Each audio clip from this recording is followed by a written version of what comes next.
What's up, guys? It's Kurtis and Rebecca Wolfinger of Mil-Spec Manufacturing. Now, on today's episode of Becoming a Practical Machinist, we thought we'd shake it up a little bit. We really want this episode to be focused on, like a recap of what's it been like starting a business and what was the last 7 months really like for us.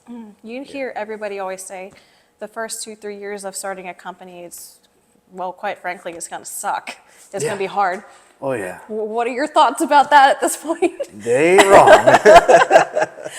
It's a journey. It was. I mean, I guess for context, I just want to let you guys know, like, before we started our company, especially before we went full-time here at the brick and mortar, we had a very comfortable lifestyle. We wanted to go shopping, wanted to go out to eat, wanted to buy something, not a problem. We Dave Ramsey'd our lives, which is, got debt-free and everything years before, so we were very comfortable, and I think it really set us up for this journey in general, how to be on a budget. But if you're thinking about starting this chasing after your dream, I want to let you know that you're going to have to change your lifestyle a little bit for a while. Those 2 or 3 years, you're going to take all that money, you're going to have to budget it, have a slush fund. You're going to be reinvesting into the company from the money that you make. Yeah. Granted, you're going to pay yourself, but you're going to reinvest in the company so you can expand. Yeah. And keep growing. So I guess, again, like if you've been following our journey, you know that we started Mil-Spec in 2022 as a remote CAD/CAM programming company, and then while still working full-time, making money through programming, it was very easy because, the programming side, it's such a little investment to get that side started. Yeah, it did. It really wasn't that much of an expense to keep that side of the company running at all. Paid itself within a month. Yeah, and all the money you made was pretty much profit, so we could keep reinvesting and growing the company. But once we transitioned and bought the machine, like, if you followed along, we had to make repairs on the back of the machine. Want to explain that real fast for anybody new? Yeah, I had to replace the video, the processor, and the MOCOM board on this machine because before all that, I was hand coding all my programs. So literally every single digit I was putting in there shorthand. You are just such a... Yeah, I know.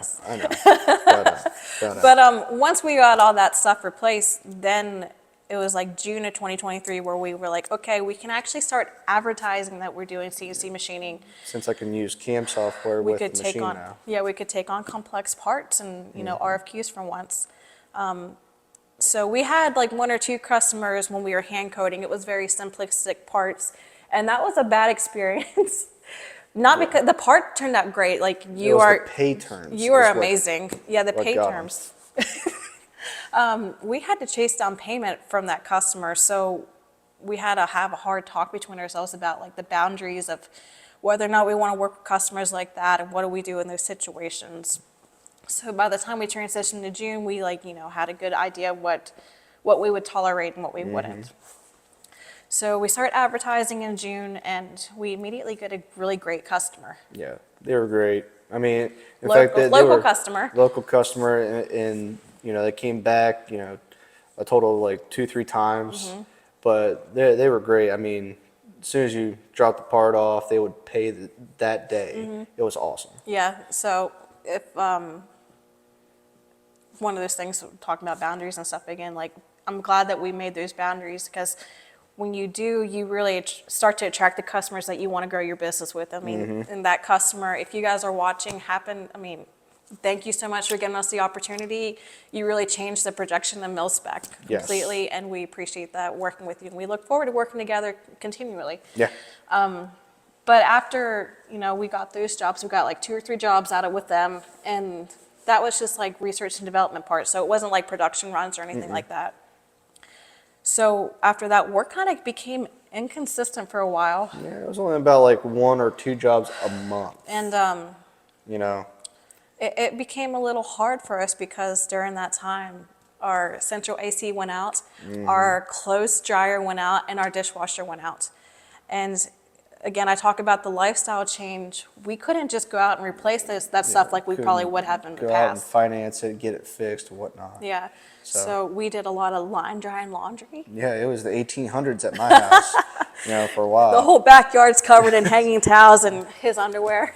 Yeah. And then hand washing all the dishes of a family of 4. Oh yeah, that was not the most enjoyable thing in the world. Take about like 2 hours to do dishes. Yeah. Already having to make dinner again. It's just, It was a full-time job just doing dishes, it just felt like. doing dishes. And then line drying laundry. Yeah, it was a chore. Yeah, and then, we had to get window units. We got 2 for our house and 1 on each end of the house, and it kept the house relatively cool. There were some hot spots in it, but it's just, I want to share this information with you guys because, it can really break you. If you're used to going out like we were and being very comfortable, you're not going to be able to go replace these appliances as you're able to because you have a budget in the slush fund you cannot touch. It breaks you almost. Yeah, I mean, but if, like, you didn't start this, hopefully thinking that you're just gonna, like your first year, you're gonna be, tripling what you make at your business or your job that you're making right now. No, it ain't gonna be like that. The first year or 2, you're gonna be reinvesting into it. Yeah, it's gonna be hard. It's gonna be hard, but how much is it worth to you? How much do you want it? Are you obsessed with the dream? Are you obsessed with it? Yeah. I mean, you have to have some grit to get through this period because, again, it can make or break you. It's not easy, especially if you have kids involved. Not everybody likes to hand washing dishes either. Yeah. I mean, like if you're not down thinking, did I do something wrong or anything? Like you just gotta keep pushing. Yeah. Like I don't know how to explain it. Like you will literally mentally be in a totally different world from, working for other people, all right, to being on your own. Yeah. Okay, and having to go look for it. All right, you're not just given work and you just put the hours in. In hindsight too, I think I have a lot greater appreciation for employers in general, like working in a regular 9-to-5 job because it was so much simpler versus, being an entrepreneur and like you said, having to go find the work, having to do the advertising and marketing. And, one thing I really hate about this industry that was surprising to me is the net 30s and stuff like that. Like, oh yeah, net 90s, net 120s. if you're not familiar with that, so in the manufacturing industry, you don't get paid ahead of time to make parts. We get a RFQ, we quote, the customer sends a purchase order, we go out and buy the material, we buy the tooling, we produce the parts, we deliver the parts, and you're not paid at that point. You have to wait an additional 30 days to get paid after that. So it's a lot of waiting and, hoping that things pan out and you have a good customer and stuff like that. And that's why I say, I appreciate that 9-to-5 job gig at this point because you got paid on time every single, 2 weeks. You didn't have to worry about, am I going to be able to afford something? What bill am I going to have to cut back on and hang over until this, net 15 or net 30 or, or if you net do 60. or if you do decide to jump into, government work, those nets are net, I think 60, 90, and 120. That's a long time for a small business to go without extra income. Yep, and that's a lot of time. Like say, you do that, right? That net 60, 90, you're doing work for those 60 days. Essentially kind of for free. Kind of, you're fronting all that, hoping that those people will pay on time. Yeah, so it feels like there's a lot of risk involved and stuff. Do I regret this journey? No. Nope. We are so wildly obsessed with this dream that I guess people could be concerned how wildly obsessed we are with it. It's just, you're either going to make it or die trying. Yeah, we have just such a calling to be in this industry and to, help other people, lift them up, rebuild American manufacturing. We are so incredibly passionate about it that failing was not an option for us. So even though, the dishwasher, the AC unit, and the dryer broke, we had perseverance to keep pushing through because we were that obsessed with our dream.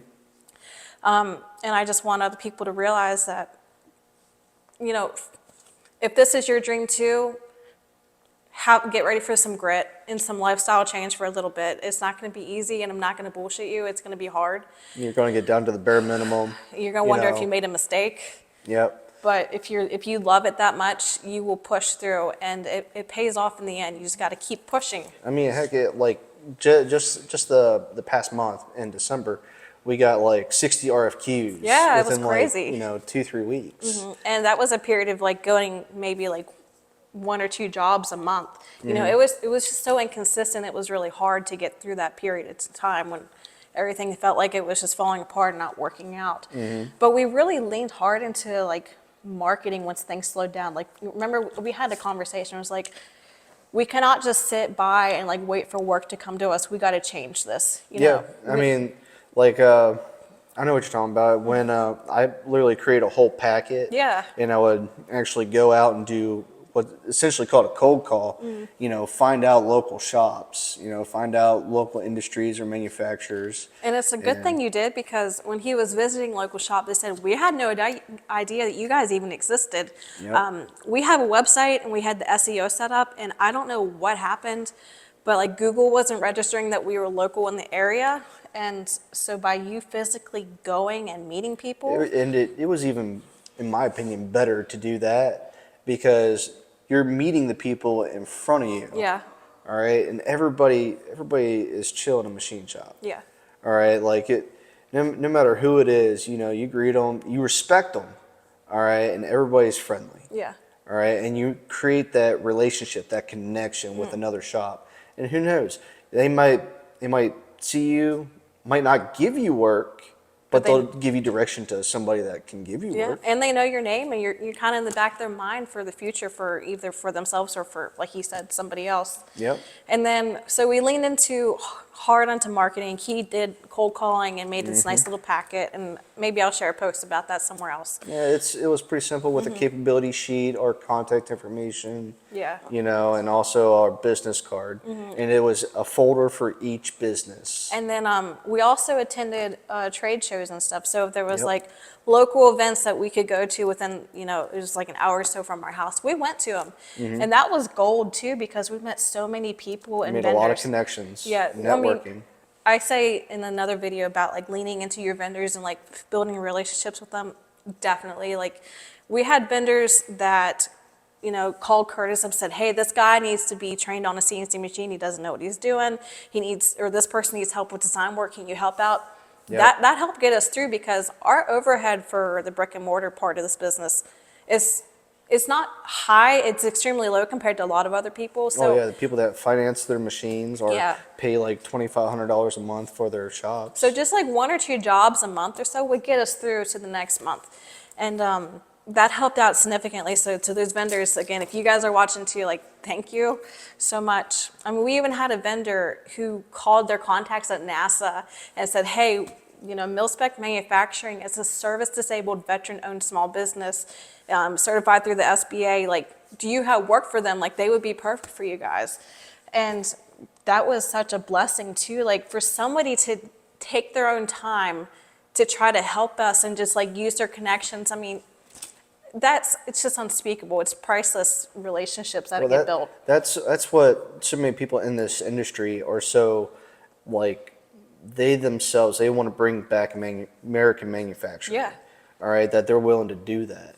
Like, we're all in this together, bringing America back. So, help your fellow machinist out, help your fellow shop out, like, give them a hand up. Yeah, we're not competition. Collaborate together. Figure out how to help each other out, because it's a lot better for your neighbors to get a job versus to go overseas to, for example, China, and them get it for like $10 an hour versus, supporting our local economy. Yeah, I mean, yeah. I mean, it's good to see that your money is reciprocating in your local area. Then, unfortunately, for it to go overseas and you never see it, and it never brings growth to your place. Yeah, but because we had like specific people reach out on our behalf and try to help us out, give us a hand up, we are so dedicated to doing that and helping other people. Like, we have this amazing opportunity being a Practical Machinist, and we're not shy about that this is a once-in-a-lifetime opportunity being here, talking to you guys and wanting to know about our experience and, how are we doing this and that. If you need help, I'm going to help you. I really believe in, giving the next person the hand up, like you said. And I'm really dedicated to that.